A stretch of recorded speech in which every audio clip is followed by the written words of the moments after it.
আপনারা একেবারে দেখছেন যে বাবরি মসজিদ তো এখনো সম্পূর্ণ তৈরি হয়নি, তাই এখন বাবরি মসজিদের জন্য যেহেতু ওখানে মানুষ আসছে এবং নামাজ পড়ছে, সেই জন্য কিন্তু সাময়িকের জন্য একটা ইমাম সাহেব রাখা হয়েছে। হ্যাঁ, ইমাম সাহেব তিনি কি বলছেন বাবরি মসজিদ সম্পর্কে চলুন দেখে আসি। ভিডিওটা আমি বেশি বেশি করে শেয়ার করে আমাদের পাশে থাকবেন। না, বলার মতো কিছু নেই, আমাদের কোনো পার্মানেন্ট ইমাম নেই।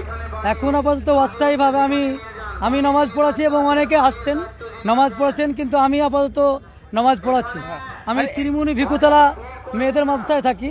আমাদের হেড মৌলানা আব্দুল মজিদ সাহেব, হ্যাঁ, তিনার তত্ত্বাবধানে আমি এসেছি। আমার বাড়ি আপাতত ছেতেনি। সবচেয়ে আনন্দের বিষয় যে আমাদের ইউটিউবার অনেকেই রয়েছেন। আমাদের মাননীয়